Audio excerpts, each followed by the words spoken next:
Fala, meu lindo, minha linda.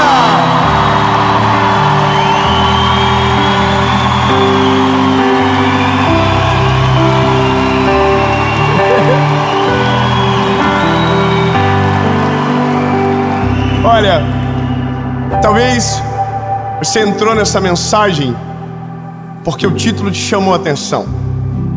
Mas veja, se nós de verdade soubéssemos quem é o nosso maior inimigo, ficaria muito mais fácil de vencê-lo. Mas o nosso maior problema não é vencê-lo, é identificá-lo. A razão do porquê que às vezes na nossa vida tudo atrasa, tudo dá errado, nada acontece. 3 coisas você vai aprender nessa palavra: a identificar, a perdoar ou resolver e ressignificar. A gente vai pro vídeo, mas não antes de eu te pedir um favor muito importante.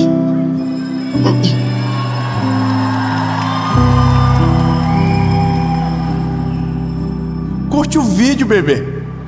Rapidinho, aperta o botãozinho de likes. Vai mais longe quando você curte o vídeo. Compartilha. Comenta, irmão. Vai lá no comentário e fala assim: vi porque ele pediu. Então eu tô aqui. E se inscreve no canal, meu lindo. Se ainda não é inscrito, toda a segunda-feira, 7 horas da manhã, sem falhar, tem uma palavra de Jesus para você aqui nesse canal. Então, se inscreve. Já fez? Então vamos pro vídeo.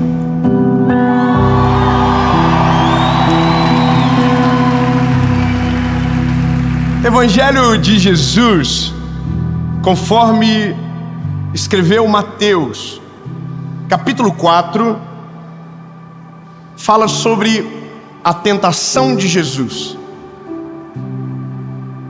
E isso dá pano para manga, porque nós precisamos entender quem é que vence a tentação.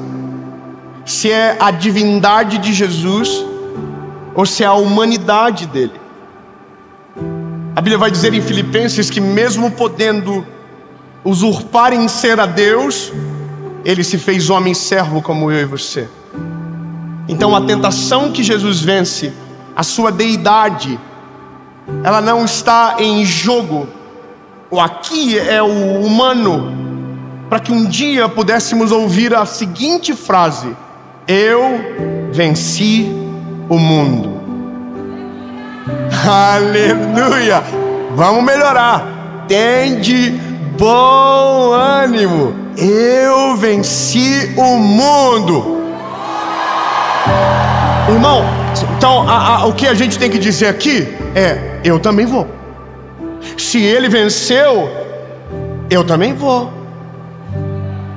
Vamos de novo. Ele venceu o mundo. Isso é a palavra. Jesus diz: vocês em meu nome farão obras maiores do que estas. Mas veja, a tentação de Jesus vamos caminhar, ok. Então Jesus foi conduzido pelo Espírito ao deserto para ser tentado pelo diabo. Começamos com um problema: não foi Jesus que quis e não foi o diabo que chamou, foi Deus que mandou ele. Não foi um convite, Satanás mandou: Deus, se o senhor puder enviar Jesus aqui para nós fazer uma testada nele. Foi Jesus que acordou um belo dia e falou assim: ó, com uma vontade de ser testado. Não, foi Deus que falou: meu filho, vai. O Espírito conduziu ele no deserto, 40 dias sem água e sem comida. Quando então a Bíblia diz que Satanás chega para tentá-lo. Agora vamos lá. E quando veio ele, o tentador, disse: se tu és o Filho de Deus, ordena que essas pedras sejam feitas pães. Eu quero te chamar a atenção para uma coisa. O teste com Jesus não é sobre quem ele é sobre o que o pai dele é para ele. Eu vou melhorar. Jesus está sendo questionado, e a pergunta não é: se tu és o Messias, transforme essas pedras em pães. Não. A pergunta não é: se tu és poderoso, transforma essa pedra em pão. A pergunta é: se tu és o Filho de Deus. Ele está mexendo no ponto mais sensível do ser humano, a paternidade. A paternidade de Deus está sendo colocada em xeque no coração de Jesus. E eu quero que você comece a compreender a partir de agora que o maior problema do nosso tempo, o maior problema do mundo, desde que mundo é mundo, sempre é o começo. E o nosso começo está conectado com a nossa paternidade. A paternidade provê coisas importantes: provisão, presença, identidade. E veja, são essas coisas que o diabo vai testar. A primeira coisa que ele diz é: transforme essas pedras em pães. O que está em jogo é a provisão do Pai. Se o Pai não te dá, faça você mesmo. Se você é filho de quem diz que você é, você tem poder para fazer, pois então faça. Se Jesus fizesse, teria colocado em jogo quem Deus é e teria cedido à tentação de Satanás. Qual é a resposta dele? Está escrito: nem só de pão viverá o homem, mas de toda palavra que procede da boca de Deus. Aleluia, lindo. Ele está dizendo o seguinte: eu posso até transformar essa pedra em pão, mas o que me alimenta é o pão da vida, o que sai da boca do meu Pai. Irmão, ele está dizendo: não me falta nada. Irmão, não fica gostoso quando a gente começa a entender o contexto? Agora, a segunda é maravilhosa. Então o diabo levou a cidade santa e o colocou sobre o pináculo do templo e disse: se tu és o Filho de Deus, lança-te aqui abaixo, porque está escrito: ele dará ordens aos seus anjos a teu respeito, e em suas mãos te sustentarão, para que nunca tropeces com teu pé em pedra alguma. Satanás está dizendo: se você é quem diz que você é, se o próprio Deus é o teu Pai, coloque ele em teste. Se jogue, porque a palavra do teu Pai diz que os anjos te pegarão e você não vai tropeçar, não vai cair.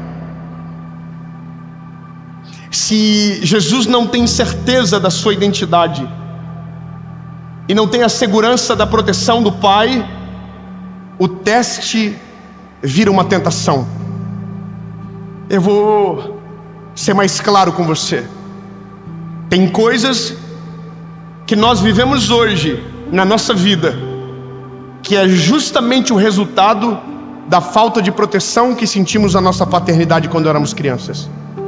Nossas inseguranças, nossa forma de ver a vida, nossa forma de tomar decisões radicais, às vezes são completamente podadas, porque quando éramos garotos não tivemos segurança do nosso pai. Lindo, eu sei que vai doer, principalmente se você for pai hoje, mas eu quero que você entenda: o problema começa na paternidade. A tentação de Jesus, a primeira coisa que Cristo é colocado em xeque é na paternidade de Deus. Se o teu pai te provê, se o teu pai te protege. E a outra coisa é sobre a identidade de Jesus. A terceira tentação diz: o diabo levou ele a um monte altíssimo e lhe mostrou todos os reinos do mundo e a sua glória, e disse: todas essas coisas eu te darei, se perante mim te prostrares. Irmão, Jesus diz para Satanás: para trás de mim, Satanás. Ninguém vai se prostrar perante outro se não seja o meu Deus. Sabe o que é isso? Identidade. Uma identidade sarada, uma identidade blindada, não nos autoriza a nos prostrar na presença de outros deuses.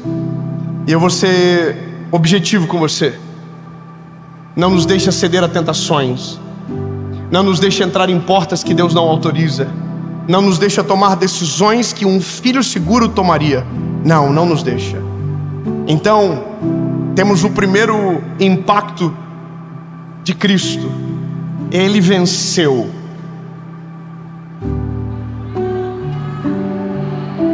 Um irmão disse: eu também vou. mas tá tudo certo. Ele venceu. Então veja, se temos algo claro, comece a examinar a sua vida. O pai que você é, a esposa que você é, a forma que você educa os filhos, a forma que você cuida de dinheiro, a forma que você trata as pessoas, a maneira que você vive, está totalmente conectada com o passado. Sempre volta na origem. Se o teu pai te proveu segurança, você tem segurança. Se o teu pai colocou identidade, ninguém consegue te derrubar, porque você sabe quem você é, você sabe quão amado que você é, você sabe quão importante para o pai você é. Entende? Identidade. Então agora temos uma grande lacuna aqui, porque nós, todos nós, se não a maioria, para não ser todos, temos problemas semelhantes. Quantos aqui? Quantos que o pai, que era a figura de maior proteção, abusou? Quantos filhos que nunca experimentaram o amor do pai e que tiveram a vida toda violência dentro de casa? Quantos homens que aprenderam a amar as suas esposas olhando a forma que o pai amou de maneira errada a sua mãe, e hoje é igual? Quantos filhos que são educados na base da ira, porque essa foi a educação que ele recebeu?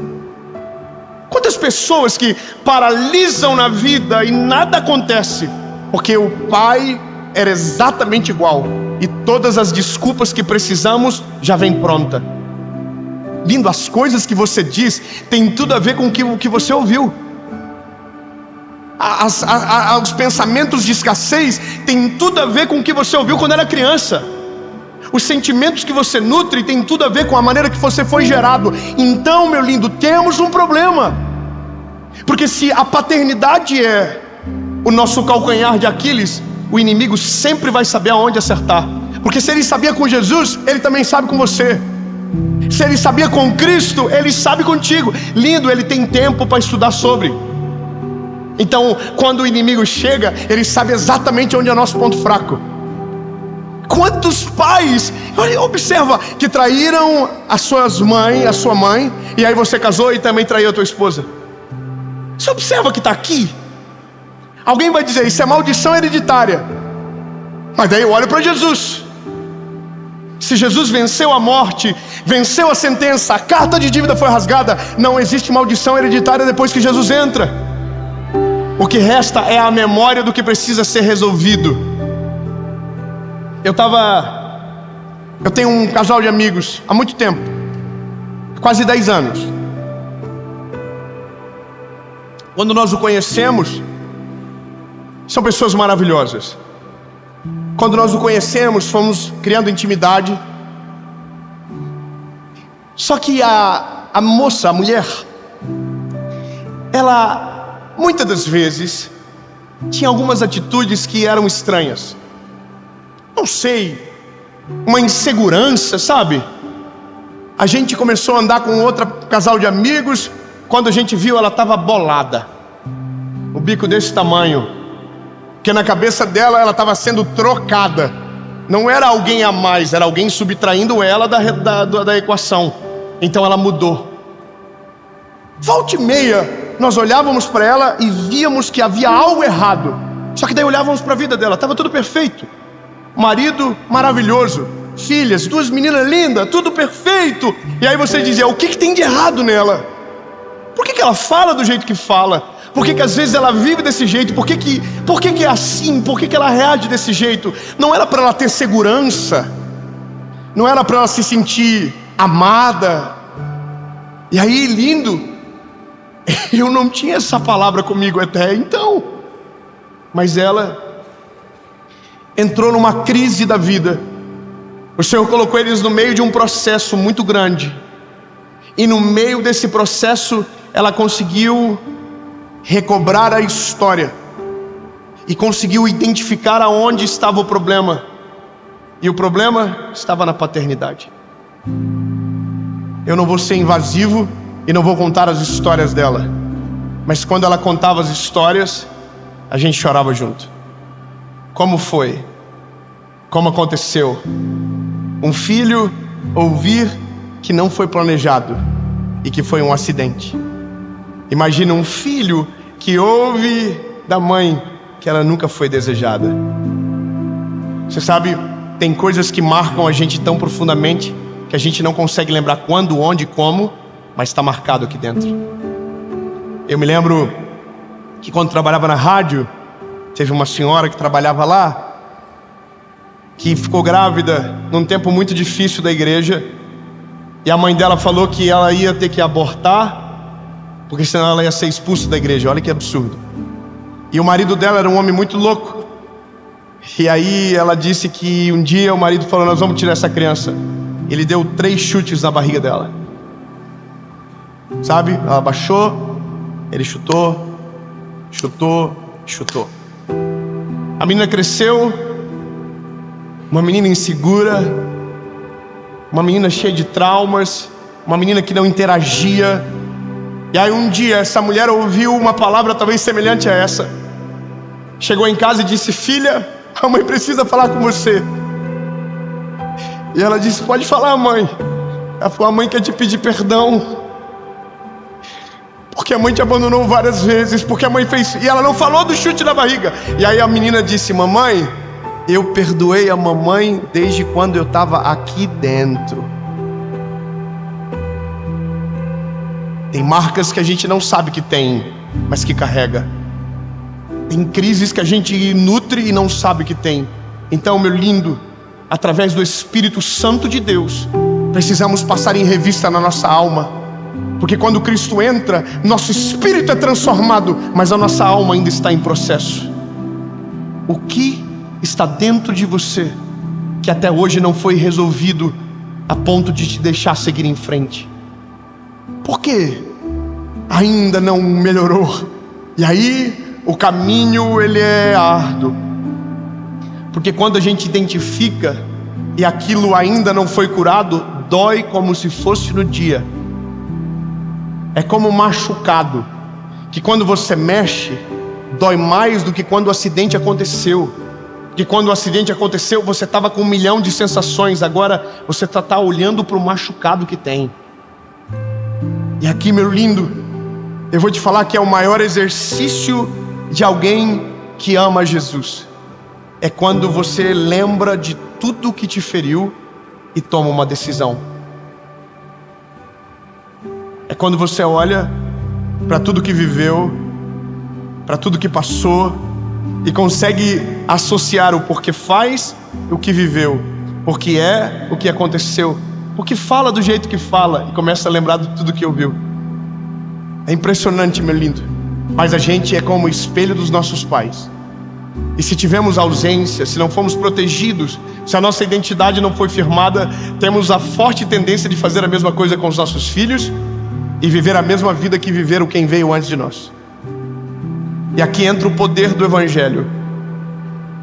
O poder do Evangelho entra agora, que é quando você identifica e precisa tomar a decisão do que vai fazer com a memória.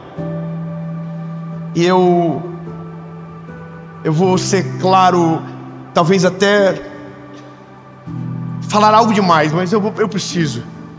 Na nossa casa, somos 2, eu e a minha irmã. Mesmo pai, mesma mãe. 2 reações diferentes. Eu não me parou, a minha irmã atrasou. É doido imaginar isso, não é? Mesmo pai, mesma casa. Um reagiu de um jeito, outro reagiu de outra forma. O que não me doía, para ela doía diferente. Olha que loucura, meu pai tinha uma crise, minha mãe, parece que os dois iam se matar toda hora. Meu pai e minha mãe começavam a brigar, meu pai começava a acelerar o carro na estrada e a gente pensava que ia morrer. E aí olha que interessante, meu pai, quando saía para trabalhar, não me levava. E eu não tinha valor para o meu pai. Tudo que eu falava não tinha valor. Quando eu falava, meu pai mandava calar a boca. Meu pai me chamava de retardado. Quantas vezes eu ouvi isso? E eu consigo falar sem doer, porque só dói quando a ferida está aberta. Quando vira cicatriz é uma força maior. Pois amém, aleluia. Então eu falo e não dói, porque já foi curado. Mas olha só, eu olhava, meu pai saía com a minha irmã, não saía comigo. E o meu pai saía com a minha irmã e eu dizia: puxa vida, o pai nunca me leva. E a minha irmã pensava: o pai vai fugir comigo e vai abandonar minha mãe. Pontos de vista diferentes, lindo. Tudo que você faz impacta quem está à sua volta, cada um de um jeito diferente. Se você é pai, observe os teus filhos, cada um reage de um jeito diferente, mas o teu procedimento precisa ser o mesmo. A questão é, qual é o mesmo? Qual é o jeito? Qual é a forma? E aqui aí continuamos a história. Meu pai voltou para Jesus. A moça que contava a história teve um encontro com Deus no meio desse processo, identificou todas as dores, e aqui vem a decisão: o que eu vou fazer? E ela tomou uma decisão: eu vou perdoar. Então, meu lindo, só existe uma saída para você: perdoar. Aí, irmão, aí eu sei que o pau vai torar, você vai ficar bolado, que você vai dizer: não, é ele que tem que pedir perdão. Não, lindo, foi você que identificou ele, nem sabe. Teve coisas que meu pai fez para mim que ele nem sabia que doía, mas doía. Eu vivi cenas com meu pai de o Espírito Santo falar com ele, coisas que ele fazia e ele me chamava e dizia: lembrei de uma coisa, filho, quero te pedir perdão. Mas eu fiz o contrário. Teve um dia que eu fui até o meu pai e disse: pai, eu quero perdoar o pai.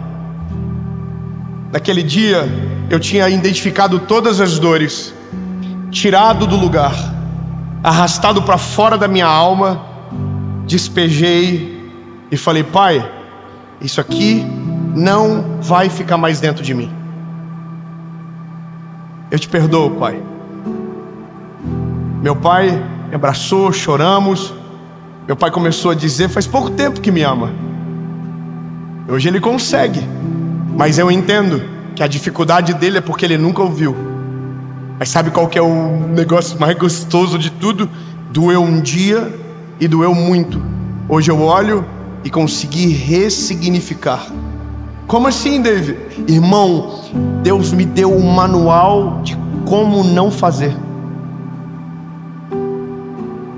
Você não pegou? Lindo, o manual é como usar. O meu manual é como nunca fazer. Então, lindo, eu não tenho...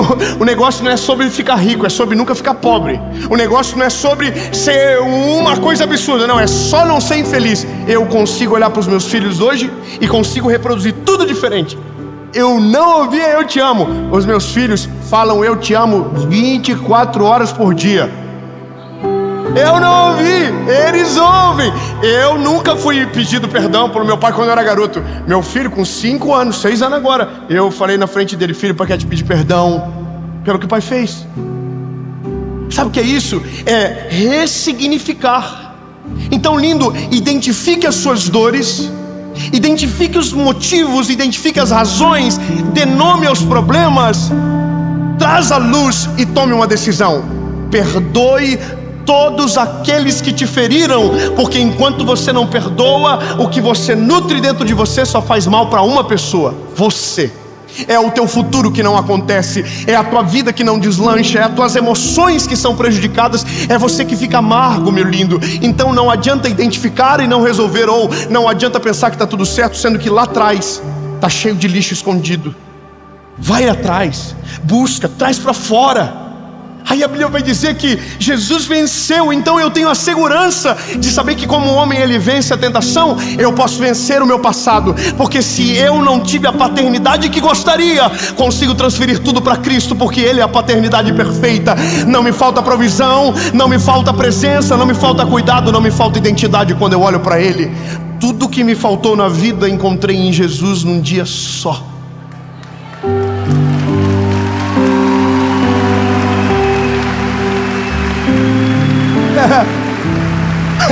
Aí, irmão, eu encontrei, eu perdoo, pronto, você se livra da bagagem. E aí eu ressignifico, eu crio uma história nova a partir daquilo que vivi. Veja, meus filhos serão muito melhores do que eu. Obrigado, seu irmão. Eu acredito, em nome de Jesus. O João vai mais longe, o Noah vai mais longe, a minha filha maravilhosa, linda, vai mais longe, vai ser muito melhor. Por quê? Porque o terreno deles é o meu teto, e eles vão construir acima disso. Mas quando eu volto para o meu pai, o abraço é gostoso, porque não tem mais nada entre nós. Lindo, resolva sua paternidade. Eu imagino que agora, eu quero acreditar nisso, vai ter filho pegando o telefone, não para jogar na cara do pai o que o pai fez, mas para dizer: pai, eu te libero, pai. Doeu, mas eu não vou deixar que doa mais. Eu te perdoo. Irmão, a palavra eu te perdoo, ela quebra todo o inferno, vira de cabeça para baixo o mundo espiritual. Quando você fala com a tua boquinha: eu te perdoo, irmão, o inimigo foge, parte de retirada, porque o perdão é algo que constrange. Nada mais no amor constrange do que o perdão genuíno. Nada é mais poderoso no amor de Jesus do que o perdão dele sobre nós. Quando você perdoa alguém, é a forma mais poderosa de dizer: eu amo você, eu te perdoo. Irmão, eu te perdoo. Diga com a boquinha linda, só ensaia. Diga: eu te perdoo. Quando a gente perdoa, a gente sara. Aí, o machucado aberto vira uma cicatriz. Você olha, você lembra, você sabe o que aconteceu, mas não te dói mais. Veja, perdão não é amnésia. Perdão é ver sem sentir a dor. É lembrar e conseguir dizer sem chorar da mesma maneira que chorou lá atrás. Hoje eu consigo dizer de boa: meu pai falava isso e tudo aquilo, de boa, não dói mais. Mas o meu filho nunca vai ouvir o que meu pai disse para mim. Jamais, jamais. Pelo contrário, eu falo: fala mesmo, filho, abre o coração. Quando a gente fecha o tempo lá em casa, porque é uma família normal, tem dia que um quer pegar o outro e avança na irmã, e confusão, e corre para um lado. E aí esses dias o João estava assim nervoso, eu falei para ele uma coisa que eu nunca ouvi do meu pai, e se ele tivesse falado talvez teria resolvido. Mas naquele dia eu falei para ele: ô João, o que tu tá sentindo? Coloca para fora. Aí ele falou: pai, eu não consigo dizer o que eu tô sentindo. Aí eu falei para ele: filho, pois o pai é igual. Tem dia que o pai acorda bolado com a vida, o pai não sabe o que fez, e ninguém fez nada pro pai também. E o pai, ele falou: o pai também, e o pai também. Então toca aí, filho, só vamos aprender a resolver as coisas mais de boa, relaxa. Irmão, olha que maravilha! Eu libertei o meu filho de uma coisa que me aprisiona se eu não cuidar também. Essa é a parada de curar a paternidade. É conseguir gerar algo novo a partir daquilo que Deus ressignificou no teu coração, a partir do perdão que você liberou. Ô lindo, libera todo mundo.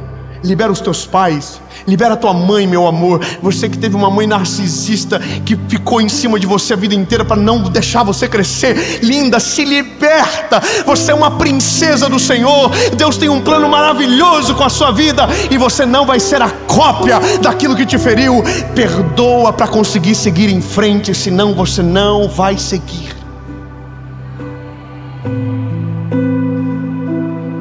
Bom, terminamos.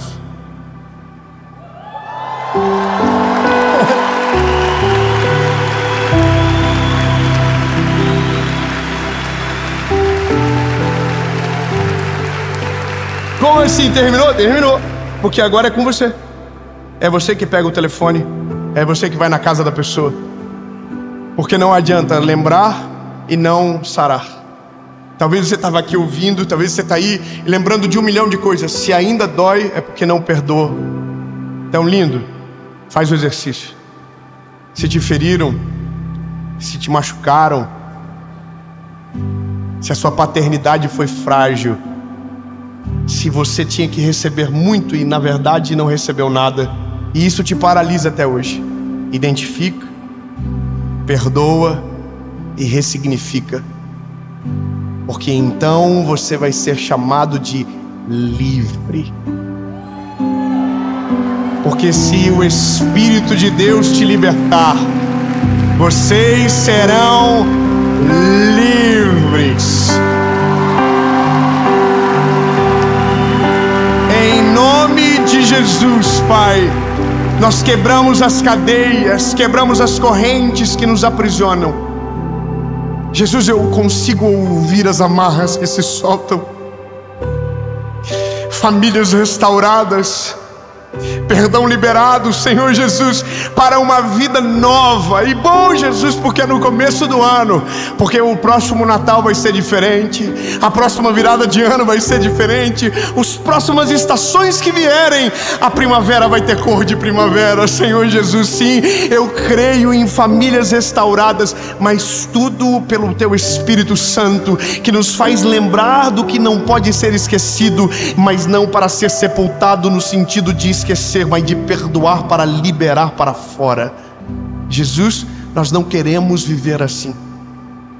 Não queremos entender o porquê somos o que somos para poder curar. Em nome de Jesus.